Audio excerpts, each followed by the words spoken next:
ఆపు నాకు ఒక్కరి ప్లాన్ చేస్తాం 6 సంవత్సరాల కోసం పట్టభద్రులందరూ కలిసి ఎన్నుకున్నటువంటి వ్యక్తి కనీసం వాళ్ళ పక్షాన మాట్లాడకుండా నిరుద్యోగుల పట్ల కనీస బాధ్యత లేకుండా పట్టభద్రుల ఓట్లతో గెలిచి ఆనాడు ఉన్నటువంటి బీఆర్ఎస్ పార్టీలో కీలక పాత్ర వహించినటువంటి వ్యక్తి మళ్ళీ బీఆర్ఎస్ పార్టీ ప్రభుత్వంలోకి వస్తే మంత్రి అవుదామనేటువంటి ఆలోచనతో తన స్వార్థం కోసం వదిలిపెట్టి పోయిన తర్వాత వచ్చినటువంటి అనివార్య ఎమ్మెల్సీ స్థానానికి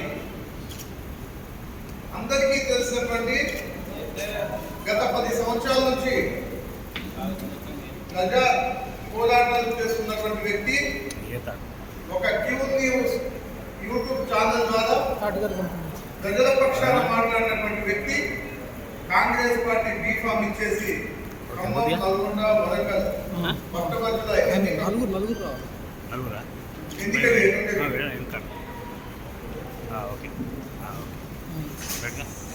కావున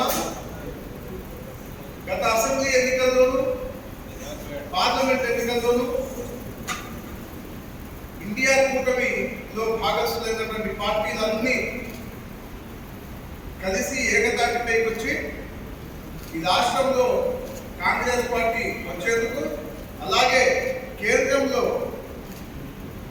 మతతత్వ పార్టీని పంపించేందుకు అందరూ కలిసికట్టుగా పనిచేసి పార్లమెంట్ ఎన్నికల్లో కూడా బ్రహ్మాండంగా ఇండియా కూటమి అభ్యర్థులు గెలిచేటట్టుగా ఓటు నేర్చుకోవడం జరిగింది. జూన్ 4వ తారీఖు ఖచ్చితంగా ఫలితాలు వస్తాయి. ఇండియా కూటమి కేంద్ర ప్రభుత్వంలో ప్రభుత్వం ఏర్పాటు చేయబోతా ఉంది. అలాగే ఈ నెల 27వ తారీఖున జరిగిపోయేటటువంటి పట్టభద్రుల ఎమ్మెల్సీ ఎన్నికలో భాగంగా ఏదైతే పట్టభద్రులు ఖమ్మం జిల్లా వ్యాప్తంగా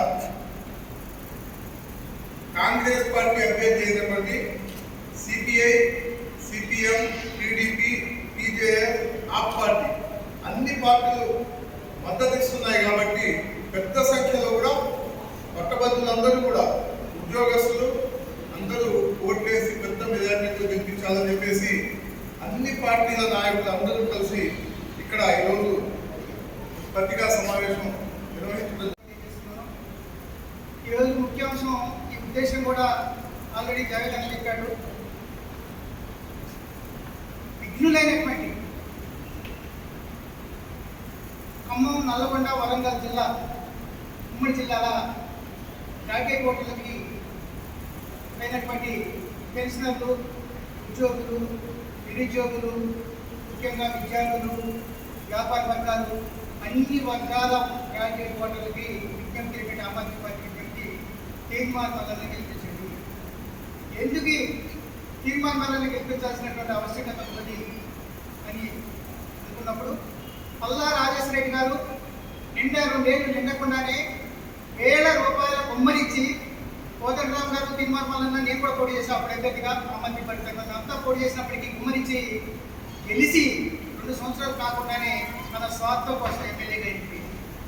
నేను ఒకటే కోరుతున్నా, ఈ రాజకీయ నాయకులు ఏ పార్టీ అన్నా కానీ ఒక పదవిలో చేరిన తర్వాత పదవి అయిపోయేదాకా ఉండాలి. మధ్యలో ఏ పదవి అవుతుందని దిక్కుపోవటువంటి వాళ్ళ స్వార్థం కోసం అంటే కానీ ప్రజల కోసం పోయేటటువంటి మనస్తత్వం కాదు అని నేను ఘంటాపథంగా చెప్పగలుగుతున్నా. ఎమ్మెల్సీ కంటే ఎమ్మెల్సీ 6 సంవత్సరాల పదవి కాలం అయిపోయిందా ఉండాలి. మళ్ళీ పార్లమెంట్కి చేస్తాం, నేను ఎమ్మెల్యేకి చేస్తాను, లేదు దానికి చేస్తాను, దీనికి రాజీనామా చేస్తానంటే వాళ్ళ కోసం స్వార్థం కోసం చేసుకున్నటువంటి ఎందుకంటే నేను పాటిస్తున్నాను. అందుకనే ఇక్కడ బీఆర్ఎస్ కోటేయాల్సినటువంటి అవసరం మనకు లేదు. ఎందుకంటే గతంలో వేసి ఓడి గెలిపించినప్పటికీ వాళ్ళు అన్యాయం చేశారు ఇక్కడ ఉన్నటువంటి ప్రజలకు. రెండోది ఏంటంటే తీర్మాన్ మల్లన్న మీద ఎన్నో ట్రోలింగ్స్ వస్తున్నాయి. ఆయన ఆ ట్రోలింగ్స్ అన్నింటినీ కూడా పాత్రికేయంగా మీరంతా ఖండించాల్సిన అవసరం ఉంది. ఎందుకంటే తీర్మాన్ మల్లన్న గారి మీద ఖండించలేకపోతే మన అందరి మీద అదే దాడి జరుగుతుంది. ఎందుకంటే 30 సంవత్సరాలుగా ఆయన జర్నలిస్ట్గా పనిచేయాలి. నేను జర్నలిస్ట్గా 4 ఏళ్ళుగా పనిచేశాను, చేస్తున్నా కూడా తిరిగి. అయినా జర్నలిస్టుల మీద ఒక అభాండం వేసేసి వీళ్ళు దోసుకు తింటారని, బ్లాక్మెయిల్ చేస్తారని, ఇట్లాంటి ట్రోలింగ్స్ దోసుకుంటే భయంకరమైన ట్రోలింగ్స్ చేస్తారని యూట్యూబ్ ఛానల్ పెట్టుకుని తప్పు ప్రజల తరఫున నిలబడ్డ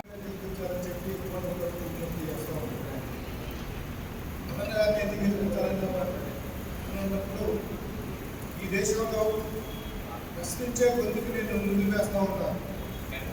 ప్రశ్నించే వాళ్ళని బయట దిక్కులే జైళ్ళలో ఉంచుతున్నా. కాబట్టి ప్రజాస్వామ్యాన్ని మనం బతికించాలి. ప్రజాస్వామ్యం మనకు కొనసాగాలంటే తీర్మానం వల్ల కలవాల్సినటువంటి అవసరం ఉందని సిపిఐ పార్టీగా మేము భావిస్తున్నాము. రాయని ఓట్లకి ప్రజా విజ్ఞప్తి చేస్తాము.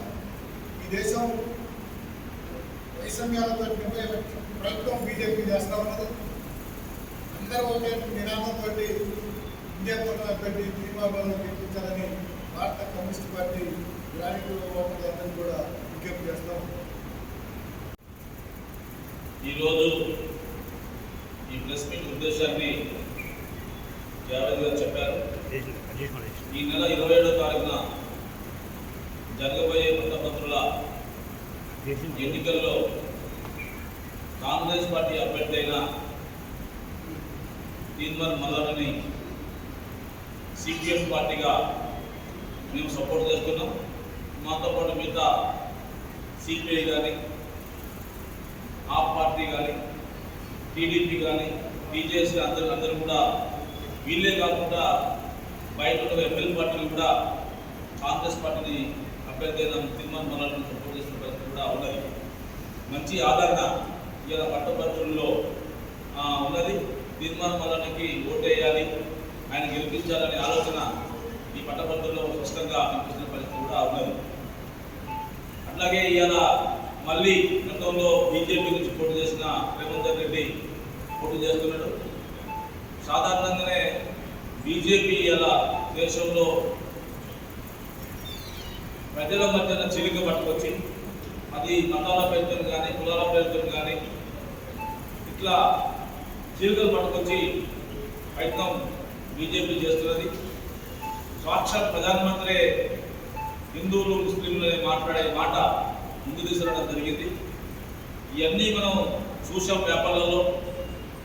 ఇండియా కూటమి, ఇండియా బ్లాక్ కేంద్రంలో అధికారంలోకి వస్తే హిందువుల తాలిబోట్లు తీసి ముస్లింలకు ఇస్తారు, లేదా హిందువుల ఆస్తి తీసుకొని ముస్లింలకు ఇస్తారని చెప్పి ప్రధానమంత్రి మొన్న మాట మార్చి నేనన్న నా మాట, నేను ముస్లింలు హిందువులను మాట్లాడితే నేను ప్రధానమంత్రి పదవి కోరుకుంటానని మాట్లాడటం జరిగింది. ఇది అత్యంత దారుణమైన విషయము.